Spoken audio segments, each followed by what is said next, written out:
अब हमने जो ऑस्मो रेगुलेशन पढ़नी है, that osmoregulation is related to terrestrial environment. ये सबसे पहली बात इसमें क्या याद रखने वाली है, जो हम लोगों के जहनों में होनी चाहिए, वो ये है कि terrestrial environment has higher fluctuation of water than ocean या एक्वाटिक एनवायरनमेंट। अब मैं ये बात क्यों लिख रहा हूं, क्योंकि याद रखिए कि ये फ्लक्चुएशंस जो हैं ये ड्रास्टिक भी होती हैं। तो अब हम यहाँ पर देखेंगे कि वो ऑर्गेनिज्म जो ऐसे एनवायरनमेंट में रह रहे हैं जहां इनफ वाटर अवेलेबल नहीं है, जहां इतना वाटर अवेलेबल नहीं है जितना फिश के पास था, ठीक है। तो फिर सबसे पहली बात तो ये है कि how do terrestrial organism obtain water. सबसे पहली बात तो याद रखिए, एक बहुत बड़ी चीज जो है जिसको हम कहते हैं वाटर ड्रिंकिंग, टेरेस्ट्रियल ऑर्गेनिज्म के पास अपने बॉडी के वाटर को मेंटेन करने के लिए ड्रिंकिंग है। लेकिन अगला पॉइंट है, what about those organism who don't drink. ऐसे ऑर्गेनिज्म का क्या होगा जो पानी नहीं पीते। चलिए इस बात को एक लम्हे को मैं यहाँ छोड़ता हूँ, एक और बात यहाँ कर लेते हैं, उसके बाद वापस आते हैं कि what are the sources of water loss from a terrestrial organism. ये जो है ना, ये इस क्वेश्चन को डील कर लेते हैं, उसके बाद वापस आते हैं। तो जी, सबसे पहला जो सोर्स होता है कि जिसके जरिए ये वाटर लॉस कर सकते हैं, वो है इवेपोरेटिव लॉस, जिसमें आप स्वेटिंग कहते हैं, ठीक है। फिर उसके बाद ये कुछ वाटर काफी हद तक वाटर यूरिन में भी लॉस करते हैं। अच्छा, इवेपोरेटिव लॉस में दो तरह के लॉस आ जाते हैं, एक को आप कहते हैं स्वेटिंग और दूसरे को आप कहते हैं ब्रीदिंग। ब्रीदिंग में भी वाटर लॉस होता है, ठीक है। इसी तरीके से हमारी बॉडी में जो फीसिस हैं, इसके जरिए भी टेरेस्ट्रियल ऑर्गेनिज्म, तीन सोर्सेज हैं मेन जिनके जरिए जो है वो वाटर लॉस होता है, ठीक है। तो अब अगर ऐसा ऑर्गेनिज्म जिसको स्वेटिंग हो सकती हो या वो ब्रीदिंग के जरिए वाटर लॉस कर सकता हो, ऐसा ऑर्गेनिज्म जो है वो डेजर्ट एनवायरनमेंट में आउटसाइड मूव करेगा, तो उसके ब्रीदिंग के जरिए काफी वाटर लॉस हो जाएगा। याद रखिए, ये मैं जिस ऑर्गेनिज्म की बात कर रहा हूं, उस ऑर्गेनिज्म का जो साइज है ना, वो इस साइज का ऑर्गेनिज्म है। This is the size of the kangaroo rat. अब ये जो ऑर्गेनिज्म है, इसमें से थोड़ा सा भी वाटर लॉस जो है इसके लिए बहुत बड़ा होगा। हम कहते हैं इतना सा वाटर लॉस हो गया, क्या हो गया, हमें थोड़ा बहुत पसीना आता है, जितना हमें पसीना आता है उतना उसको आ जाए, तो फिर ऐसा ऑर्गेनिज्म सर्वाइव नहीं कर सकता, ठीक है। तो ऐसे ऑर्गेनिज्म के पास क्या ऐसे सोर्सेज हैं कि वो ऑर्गेनिज्म बहुत ज्यादा बाहर की एक्टिविटीज में भी ना एंगेज रहे, लेकिन उसकी बॉडी में वाटर प्रोटेक्टेड रहे, और उसके ऊपर बात क्या है, उसके ऊपर मजीद वो काम ये कर रहा है कि वो ड्रिंक भी नहीं कर रहा। तो ऐसा ऑर्गेनिज्म फिर क्या करेगा। अब आइए, पहला सोर्स क्या था, ड्रिंकिंग। सो दूसरा सोर्स क्या है, दूसरा सोर्स आता है मेटाबॉलिक वाटर। मेटाबॉलिक वाटर कौन सा होता है, मेटाबॉलिक वाटर जो है वो किसी भी ऑर्गेनिज्म के अंदर का वो वाटर है जिसमें वो extract the water from food, वो वाटर को फूड से निकालता है। देखिए, याद रखिए, दो तरह के फूड की टाइप्स होती हैं जिनके जरिए हम जिनको कैटाबोलाइज करके उनमें से वाटर निकाल सकते हैं। एक होते हैं कार्बोहाइड्रेट्स और दूसरे होते हैं फैट। इनको जब कैटाबोलाइज किया जाता है, इनको जब ब्रेक किया जाता है, तो इनका कैटाबोलिज्म हमें वाटर प्रोवाइड करता है। ये जो वाटर होता है, ये बहुत बड़ा यूं कह लें कि एक सेवियर होता है ऐसे ऑर्गेनिज्म का जो खास तौर पर ड्रिंकिंग नहीं करते। वो ऑर्गेनिज्म क्या करते हैं, फिर अपना फूड इस तरह का चूज कर लेते हैं कि जिसमें उनको ज्यादा पानी पीने की जरूरत नहीं पड़ती। खास तौर पर अगर आप बात करें हर्बीवोर्स की, तो बहुत से हर्बीवोर्स ऐसे हैं जो कि बहुत ज्यादा वाटर ड्रिंक नहीं करते, बल्कि कभी कभी दिन में वाटर ड्रिंक कर लेते हैं, बल्कि अपने ही फूड से वाटर एक्सट्रैक्ट कर लेते हैं। ये हर्बीवोर्स भी उन्हीं ऑर्गेनिज्म में आते हैं। जबकि कैंगरू रैट तो 90% वाटर कहां से निकालता है। ये जो मेटाबॉलिक वाटर है, ये कैंगरू रैट का असल वाटर सोर्स है। ड्रिंकिंग करने के बजाय वो क्या करता है, वो अपने फूड को ब्रेक करके उसमें से वाटर को निकाल लेता है। So it is a very very excellent strategy कि जितना उसकी बॉडी की डिमांड है वो अपने वाटर के जरिए, मेटाबॉलिक वाटर के जरिए पूरी कर लेता है। फिर अगली एक और चीज, अगला एक और देख लेते हैं, ईटिंग मॉइस्ट फूड। एक और ये भी चीज है कि ऐसा फूड जो मॉइस्चर वाला हो। एक होता है मेटाबॉलिक वाटर, मॉलिक्यूल के अंदर मॉलिक्यूल के अंदर वाटर है, मॉलिक्यूल ब्रेक होगा तो वाटर निकलेगा। एक है मॉइस्ट फूड, वो दोनों अलग चीजें, ठीक है। लेकिन इसके अलावा ये जो हमने बात की है, इसके अलावा बहुत ऑर्गेनिज्म में ये दो स्ट्रेटजीज मौजूद हैं जो वाटर के लेवल को इक्वल रखने का या होम्योस्टैटिक लेवल में रखने का बायस बनते हैं। बहुत से ऑर्गेनिज्म में ये स्ट्रेटजीज है, ठीक है। अब यहाँ पर आप लोगों की बुक में इन्होंने कंपैरिजन किया हुआ है, बहुत ही मजे का, इसको जरा हम देख लेते हैं। दो ऑर्गेनिजम्स को कंपेयर किया है इन्होंने, one is kangaroo rat and the other one is human.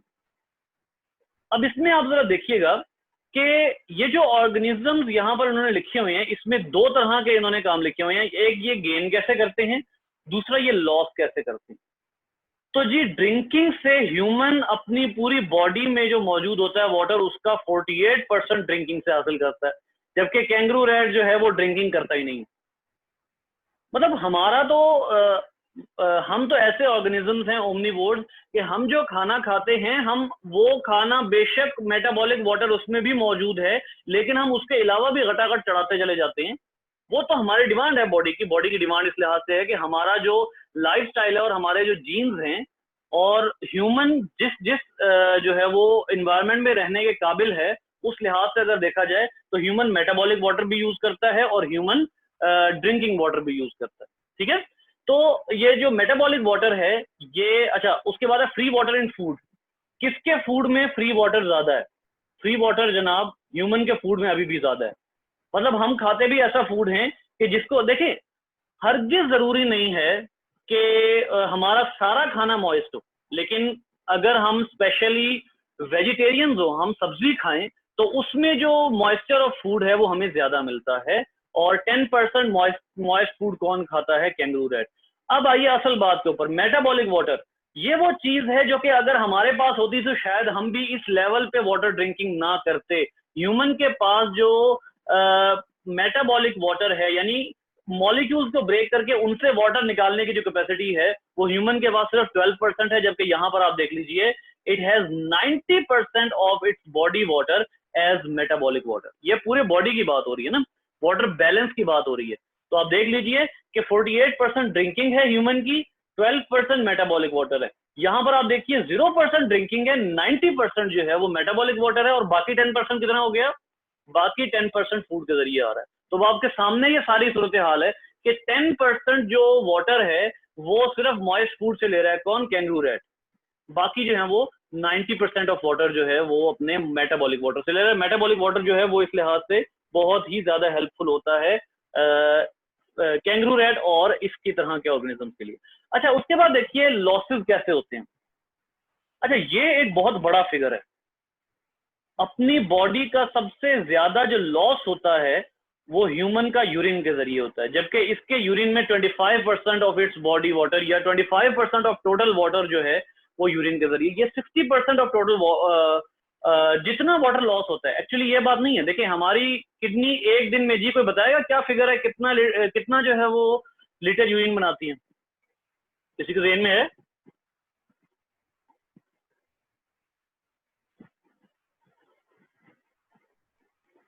हमारी 1 to 2 जी 1 to 2 कह लें, या इट इज एक्चुअली 1.5 लीटर्स, ठीक है।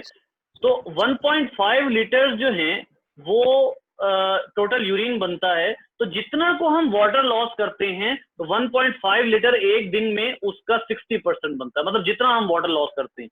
तो बुनियादी तौर पे हम जो वाटर लॉस करते हैं उसमें सबसे ज्यादा वाटर की परसेंटेज कहाँ से लॉस होती है? 60% of those lost water is urine. सिर्फ लॉस्ट वाटर की बात हो रही है। मैं ये नहीं कह रहा कि यूरिन के जरिए 60% वाटर बॉडी का लूज किया जा सकता, नहीं। मैं ये प्रोपोर्शन बता रहा हूं कि एक दिन में जितना वाटर लॉस होता है उसका तकरीबन 60% जो है वो यूरिन होता है, ठीक है। और ये 25% लॉस करता है इवेपोरेशन, 34% लॉस होता है लंग्स एंड स्किन से हमारी बॉडी का। अब आइए कैंगरू रैट, इस वजह से ये डेजर्ट में दिन में बाहर नहीं निकलता।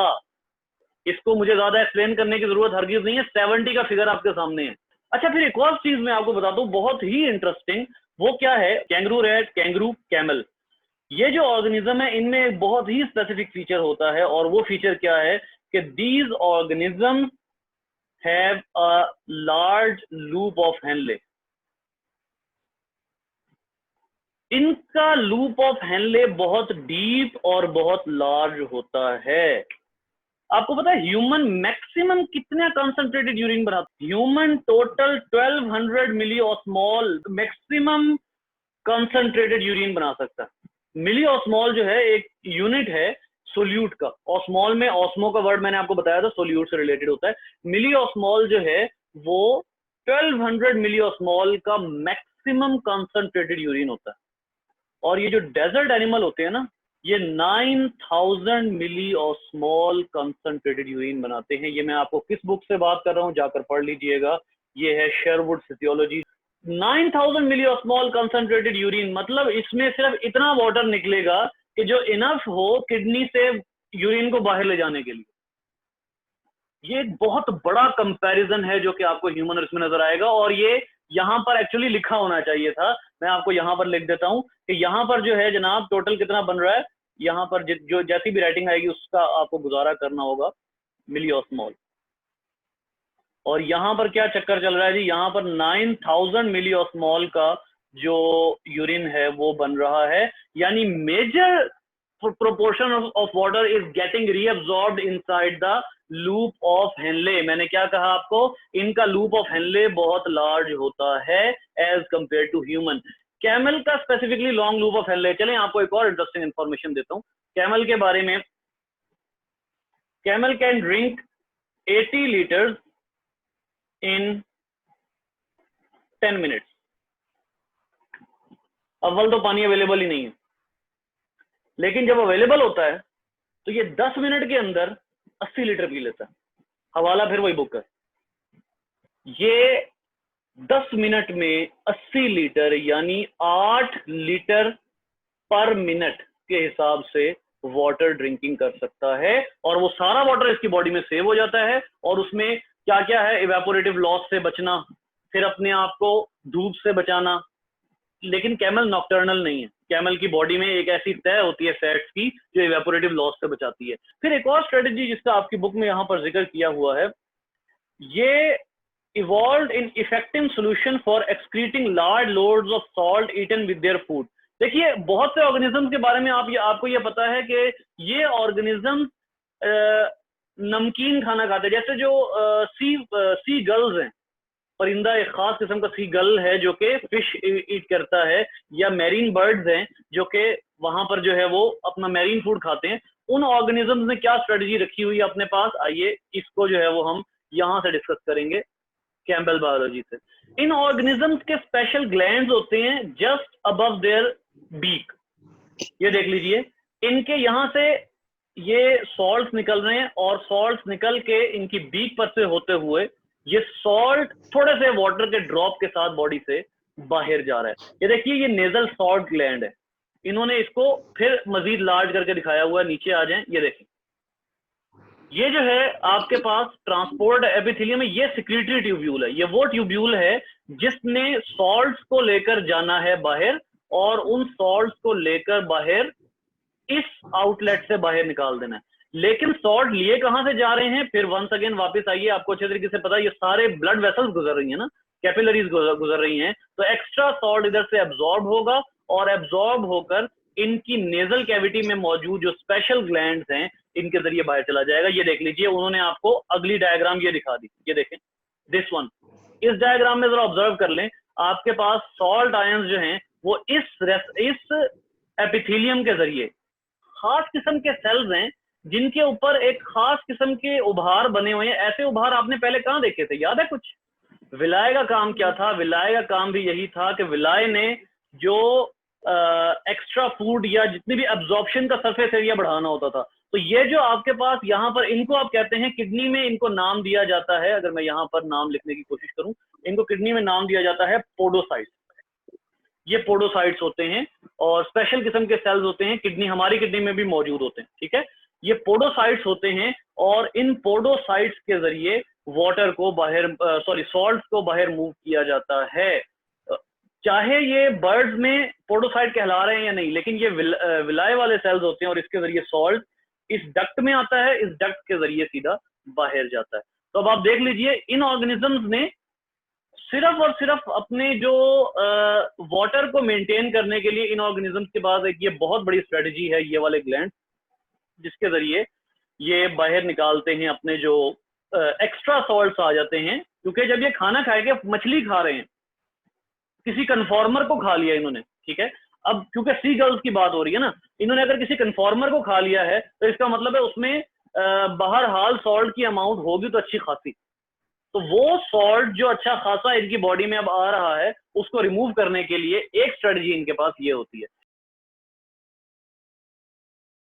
Without water a human continues to sweat unabatedly, यानी बगैर रुके, until the water deficit exceeds 10%।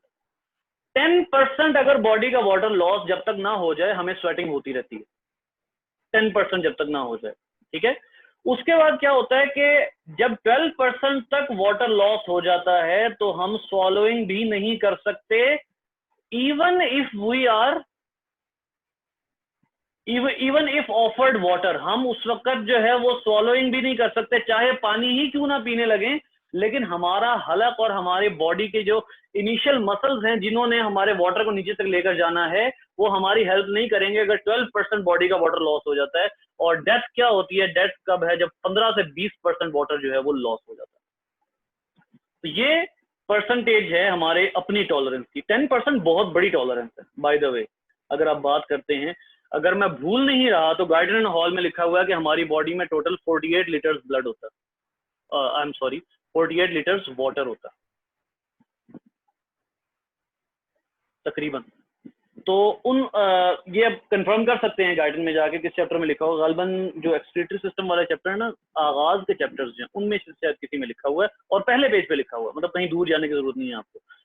48 litres approximately water होता है, उसका 10% एक अच्छी बड़ी फिगर है, छोटी फिगर नहीं है। तो 10% अगर लॉस होता है तो उसके बाद स्वेटिंग बंद कर दी जाती है, और उसके बाद आहिस्ता आहिस्ता मरहलावार जो है वो बाकी काम किए जाते हैं।